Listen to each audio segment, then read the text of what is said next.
Kylian Mbappé, la superstar du foot, est-il surcoté? Ses performances récentes au Real Madrid font jaser. Il n'est plus le même, il ne marque plus. Juste petit aparté, Kylian Mbappé, plus grosse erreur de sa vie d'avoir été au Real Madrid. Oui, je vous le dis, on en reparlera, plus grosse erreur de sa vie, ça va être catastrophique. Voilà, je vous le dis, ça va être catastrophique. Et le PSG n'a jamais aussi bien joué que sans Kylian Mbappé. On en reparlera. Gilles Verdez, si tu connaissais le football, t'aurais pas cette coupe. Merci. Ces critiques, tu les as sûrement entendues. Mais attention, jugez trop vite. C'est le piège dans lequel tout le monde tombe. La vérité, elle est bien plus sombre. Dans cette vidéo, je vais te révéler les vraies raisons derrière ces contre-performances. Des raisons qui pourraient détruire la carrière de la star du Real Madrid. Si tu veux les découvrir, alors regarde ça. Ici, on sait tout, on vous dit tout, parce qu'on connaît tout. Abonnez-vous massivement, on revient. Là, je commençais à être inquiet pour Kylian Mbappé. Parce que le Real Madrid, c'est pas le genre de club qui fait dans le social. Ils n'ont aucune pitié. Je pense à Eden Hazard, je pense à Gareth Bale. Des joueurs qui avaient un talent immense. Mais t'as senti que moralement ça allait pas trop, que sur le terrain, les performances n'étaient pas au rendez-vous. Et la sanction a été immédiate. Le Real Madrid, c'est un club d'exigence. C'est pas un club comme les autres. Quand t'arrives, tu dois être au top. Et ce club, il est tellement grand que ça me fait rappeler l'épisode Cristiano Ronaldo. Tu vois, CR7 pour moi, c'était le pilier du club, c'était le roi du Real Madrid. Et pourtant, le jour où il a commencé à se plaindre un petit peu, le jour où il a commencé à se plaindre sur son salaire, sur le fait qu'il méritait plus, etc., le patron du club, Florentino Pérez, il lui a dit « Monsieur, vous n'êtes pas content? C'est pas grave, la porte, elle est par là. » La grandeur exige non seulement le talent, mais aussi la résilience face aux attentes. C'est après cet épisode que j'ai compris c'était quoi le Real Madrid. Tu vois, généralement, dans chaque club, t'as une star, t'as un joueur qui est au-dessus des autres. Et ce joueur, il est chouchouté, tu vois. Ce joueur, il est vu comme un prince. On n'a pas le droit de le toucher. C'est lui qui décide. C'est lui qui a les clés du club. Et ça me rappelle certains clubs. Or, au Real Madrid, il n'y a que le président qui a les clés du club. Et si t'es pas content, bye bye. Si t'es pas au niveau de performance auquel on t'attend, bye bye. Et c'est là que je commence à avoir peur pour Kylian Mbappé. Parce que tu vois, Kylian, là, ça fait 2 matchs qu'il n'a pas marqué. Certes, c'est que 2 petits matchs. Mais quand tu es dans un club avec un tel taux d'exigence, ne pas marquer pendant 2 matchs pose déjà un problème. C'est le genre de club où un match nul correspond déjà à une crise. Et là, je pense que Kylian Mbappé, il a perdu quelque chose d'important. Le prix du succès précoce est souvent payé en monnaie d'innocence perdue. Je sais pas pour toi, mais moi hier, ce qui m'a marqué dans le premier match de Kylian Mbappé au Santiago Bernabéu, c'est que tout le monde l'attendait au tournant. Il devait marquer son premier but dans le stade. Il a eu des occasions, mais c'est pas rentré dedans. Mais sur le terrain, tu vois, on le sentait un petit peu déboussolé. Parce qu'il n'était pas dans sa position préférentielle. Il était à la pointe de l'attaque, au lieu d'être sur le côté. Et ça s'est ressenti. Et à la 86e minute, il a été remplacé par un jeune Brésilien qui s'appelle Endrick. Et ce jeune Brésilien a marqué un but exceptionnel à la fin du match. Endrick pour laisser centrer la frappe. La fête de goal pour le Real Madrid. L'ancien joueur de Palmeiras marque son premier but sous les couleurs merengue. Endrick, célébré par Brahim, 3-0. Et après ce but de Endrick, je me suis mis à la place de Kylian Mbappé. Moi, j'aurais été gêné. Parce que quand je suis arrivé, on a levé tout le stade pour moi. Tous les supporters sont venus. On a fait une grande fiesta. Et pour le petit Endrick, c'était plus petit. Mais sur le terrain, c'est lui qui a prouvé qu'il avait le plus faim. Et pourquoi est-ce que Endrick avait plus faim que Kylian Mbappé? C'est que Endrick, au fait, il était sur le banc. Il sait c'est quoi être sur le banc.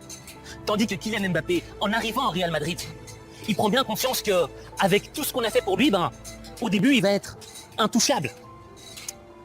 Et ce petit gars-là, animé par la faim, est entré sur le terrain avec quelque chose que Kylian Mbappé avait perdu lui-même. Et cette chose que Kylian Mbappé avait perdue, c'est l'insouciance. Je sais pas si tu te rappelles du Kylian Mbappé de l'AS Monaco, du Kylian Mbappé du début du Paris Saint-Germain. C'était un gars qui n'en avait rien à faire. Il tentait, il osait, il avait de l'audace. Et aujourd'hui, on a un Kylian Mbappé politique, chef d'État, qui va dîner avec Emmanuel Macron, avec l'émir du Qatar. On a un Kylian Mbappé qui est une marque.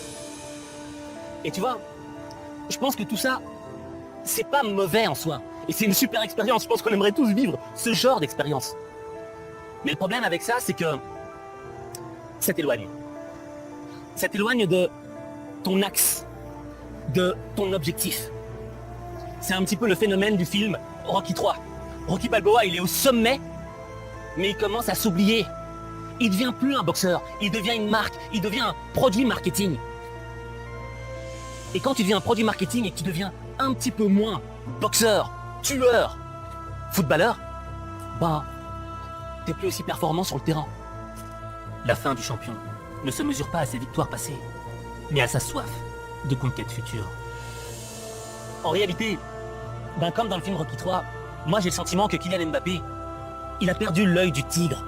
Rocky, on a été champion du monde. Et t'as perdu ton combat pour tout un tas de mauvaises raisons. T'étais ailleurs. D'accord, je sais ce qui est arrivé à ton entraîneur. C'était un coup dur, ça t'a bouleversé. Mais crois-moi, je t'ai bien regardé. T'avais pas l'air d'en vouloir. Mais pendant notre combat, nous deux, tu avais l'œil du tigre. Tu en voulais ce soir-là. Il faut que tu retrouves ça maintenant. Et la seule façon, c'est de recommencer au commencement. Tu vois ce que je veux dire? Tu vois ce que je veux dire? Parce que quand t'es au sommet, il y a un truc dont on ne prend pas conscience. C'est que au plus tu montes haut, au plus la pression est élevée. La pression des attentes des autres. La pression du sponsor. La pression du public. On t'attend au tournant. Et quand t'as perdu ton insouciance et que cette pression vient t'écraser, tu perds l'œil du tigre. L'œil du tigre, c'est quoi? L'œil du tigre, c'est avoir faim. L'œil du tigre, c'est s'endormir, se réveiller en ne pensant qu'à son objectif. Et tu vois, pour moi, la plus belle représentation de l'œil du tigre, c'était Clubber Lang, l'adversaire de Rocky Balboa. C'était Mr. T, Barracuda. Et là où ce mec m'avait marqué, c'est que il était insouciant quand il parlait à Rocky. Il n'en avait rien à faire de qui il était. Je vous le dis à tous, vous êtes témoins. J'affronterai ce mec quand il voudra, quand il voudra. Ferme Dieu contre toi et ton pote, vous savez pas d'où je viens. Ta famille est toi vous péter dans la soie. Tu crois que t'es un boxeur? Prouve-le. Parce qu'il était confiant en ses capacités et qu'en même temps, il était mort de faim. Il était prêt à tout. Et quand je vois Clubber Lang, je pense au petit Hendrik. Le petit Hendrik, tu lui as donné 4 minutes de jeu seulement. Mais il les a prises, il a pris cette opportunité et il a donné tout ce qu'il avait. C'est pour ça que je m'inquiète pour Kylian. Raviver la flamme de la passion est le plus grand défi du champion accompli. Tu sais pourquoi j'ai tendance à dire je m'inquiète pour Kylian? Parce que Kylian Mbappé, je le vois un petit peu comme un miroir spirituel. En lui, on retrouve un peu de nous. Et quand je vois qu'il a perdu l'œil du tigre, je me vois un petit peu en lui. Parce que moi aussi, j'ai un petit peu perdu l'œil du tigre. Cette année, tu vois, j'ai pas fait autant de vidéos que je n'avais fait avant. J'étais un peu moins mordu de faim. Tu vois ce que je veux dire? Pourquoi? Parce que j'avais beaucoup de pression. Parce que je voulais faire plein de choses. Mais j'ai pas mesuré la juste mesure. Et en même temps, j'ai perdu l'insouciance. L'insouciance de mes débuts où je me disais, je vais faire ci, je vais faire ça, je vais faire ça. Non, là maintenant dans ma tête, je me disais, non, Aziz, tu dois être parfait. Tu dois être parfait pour ça, tu dois être parfait pour ça. Oh, t'as plus de 2 millions d'abonnés sur YouTube, 4 millions sur tous les réseaux sociaux, c'est énorme, c'est une responsabilité. Et là, la pression, elle a commencé à me peser, quoi. Et je me suis dit, non, je dois changer. Et tu vois, dans ma tête, j'arrêtais pas de réfléchir, mais ce temps de réflexion, c'était pas un temps que je travaillais. Et quand tu réfléchis trop, tu commences à être épuisé mentalement. On va pas se mentir. Raison pour laquelle, tu vois, quand je te dis, je m'inquiète pour Kylian, au fait, je m'inquiète pour moi, et je m'inquiète pour toi aussi. Parce que ce qu'est en train de vivre Kylian Mbappé, c'est humain. Et on est tous des humains, on a ce dénominateur commun. Et on peut tous tomber dans ce travers de perdre l'œil du tigre. Mais ce qui compte, c'est quoi? C'est d'agir, pas de subir. Et le meilleur moyen pour retrouver l'œil du tigre, pour retrouver cette motivation, c'est de revenir à la base. Un petit peu comme dans le film Rocky III, quand Rocky repart s'entraîner dans un vieux quartier, tu vois ce que je veux dire? Tu vois, j'ai débuté dans cette salle. Y a pas de quoi la ramener. Ok, écoute, tirons-nous avant qu'ils nous fassent la peau. Ouais. Tu vois cet éclat dans leurs yeux, Rocky? Avant notre combat, je me suis entraîné à fond, mais j'avais pas ce regard-là. Toi, tu l'avais. Et tu as gagné. Il faut que tu retrouves ce regard-là. L'œil du tigre, mec. Oui, l'œil du tigre. C'est ça que tu dois faire. Parce que le premier objectif, c'est de retrouver ton insouciance. La pression, c'est un petit peu comme des chaînes qui viennent t'entourer et qui te disent « Non, on va pas te laisser faire ça, tu peux pas faire ça. » Et dans le fond, t'es entravé dans tes mouvements, tu peux pas faire ce que tu veux. Donc c'est ça la première chose que tu dois faire. C'est retrouver cette insouciance. Et retrouver cette insouciance, comment elle se fait? Tout d'abord, faut revenir à la base des bases. À qu'est-ce que t'aimes vraiment? Et te rediriger vers ton axe.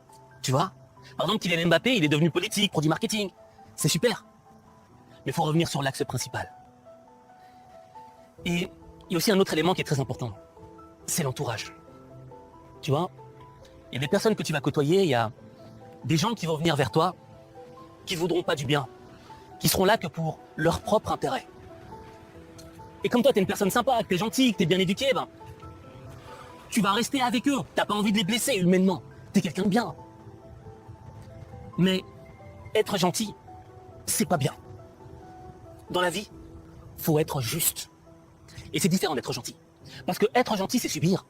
C'est subir des gens avec qui on n'a pas envie d'être. C'est subir des arnaques. C'est subir constamment pour l'intérêt des autres. Or, l'idée, c'est quoi? C'est que tu commences à agir pour tes intérêts propres. Et il n'y a pas de mal d'agir pour soi. Parce que charité bien ordonnée commence d'abord par soi-même. Et quand tu seras dans cet état d'esprit, et que ton insouciance commencera à revivre, que cet œil du tigre commencera à ressortir et à avoir faim, eh bien là, tu transformeras ta vie. Mais ta vie, il n'y a que toi qui peux la transformer. Il n'y a que toi.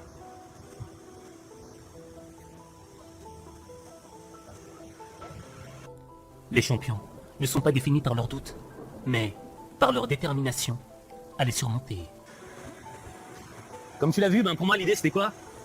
C'est pas de pointer du doigt Kylian Mbappé et de dire « Oh, il est nul, il est mauvais », parce que je vois les commentaires et il y a beaucoup de gens qui sont dans la haine, qui sont dans la moquerie, qui veulent voir Kylian Mbappé tomber. Mais c'est pas fertile pour ton développement personnel. Ce qui est fertile pour ton développement, c'est quoi? C'est de voir chez l'autre des éléments qui existent chez toi. Et moi, chez ce gars, bah, j'ai vu plein d'éléments qui existaient chez moi. Et maintenant, j'aimerais que tu passes à l'action déjà. Regarder cette vidéo, c'était passer à l'action. Mais ce que j'aimerais que tu fasses en plus, c'est quoi? C'est que tu écrives en commentaire « Je suis tigre ». Je répète. Je suis tigre. Je veux qu'aujourd'hui, le mot tigre habite ton cerveau. Je veux que ton cerveau soit rayé comme un tigre. Pourquoi? Parce que on perd ce côté sauvage qu'on a parfois. On perd ce côté de la faim. Et en écrivant « Je suis tigre », eh ben, tu introduis un petit virus. Un virus qui vient détruire la procrastination. Un virus qui vient te rappeler que tu dois retrouver l'œil du tigre. Et quand tu retrouveras l'œil du tigre, bah, je te promets que tu verras un beau changement. Si tu as aimé la vidéo, alors fais comme moi, like, abonne-toi et partage. Surtout, laissons nos points de vue en commentaire.